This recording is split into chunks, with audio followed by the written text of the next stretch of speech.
Evening கொஞ்ச நேரம் TV பார்த்து நல்லா ரிலாக்ஸ் பண்ணிவிட்டு நைட்டு டின்னருக்கு சப்பாத்தியும் குருமாவும் செய்யலான்னு எல்லா காய்கறியும் மாவும் எடுத்துகிட்டு வந்துட்டேன். இந்த சப்பாத்தி மாவு பிணையிறத பார்க்கும்போது எனக்கு பழைய ஞாபகம் தாங்க வந்துச்சு. எனக்கு சீக்கிரம் கல்யாணம் ஆனதுனால நான் சப்பாத்தி மாவு பிணையிறதுலாம் அவ்வளோவா கற்றுக்கல. படிச்சுட்டு இருந்துட்டு அப்படியே கல்யாணம் ஆகிடுச்சு.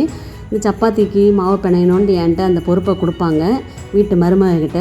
நான் என்ன பண்ணுவேன், மாவு நல்லா கட்டியாக பிணையணுன்ட்டு தண்ணி ஊற்றாமல் அப்படியே கல் மாதிரி பிணைஞ்சி ஆறாங்கல் மாதிரி ஆயிரும். அப்புறம் இது எப்படிடா போடுறதுன்ட்டு அப்புறம் கொஞ்சம் தண்ணியை ஊற்றும்போது தண்ணி ஆயிரும். இன்னும் கொஞ்சம் மாவை போட்டு இப்படியுமா ஒரு வழியாக பிணைஞ்சி வச்சுருவேன்னு வச்சுக்கோங்களேன்.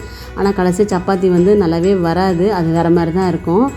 இந்த மாதிரி ஒரு 4-5 வேலைக்கு நான் பயந்துருக்கேன். அதெல்லாம் என்னென்னு அடுத்தடுத்து வர வீடியோவில் சொல்கிறேன்.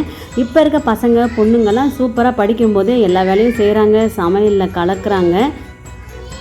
இப்போ பார்த்திங்கன்னா எவ்வளோ மாவு இருந்தாலும் நல்லா சாஃப்டாக பிணைஞ்சி எத்தனை பேருக்கு வேணாலும் சப்பாத்தி போட்டுருவேன். அனுபவம் தானே ஒரு வேலையும் நம்மளை கற்றுக்க வைக்குது. இந்த மாதிரி யாரெல்லாம் கல்யாணம் ஆன புதுசுலையோ இல்லை சின்ன வயசில் சமையல் கற்றுக்கும் போதோ எந்த சமையலுக்கு பயந்துருக்கீங்க, எந்த வேலைக்கு கஷ்டப்பட்டுருக்கீங்கன்னு சொல்லுங்கள்.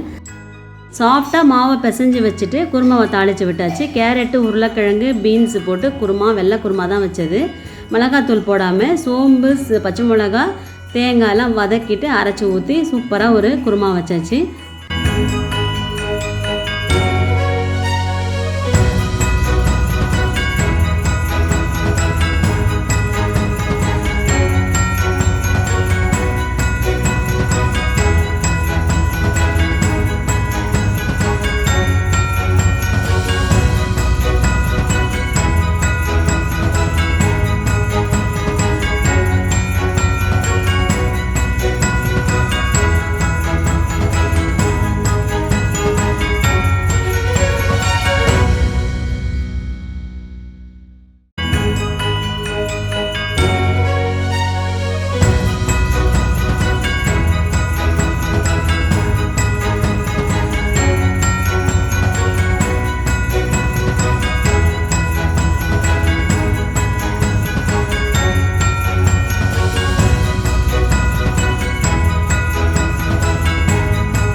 ஆரம்பத்தில் இந்த மாதிரி சின்ன சின்ன வேலையெல்லாம் கஷ்டமாக நம்மளுக்கு தெரிஞ்சாலும் மாமியார் மெச்சிய மருமகள்னு நான் நல்ல பேர் வாங்கிட்டேன். எல்லா வேலையும் சீக்கிரமாக கற்றுக்கிட்டு.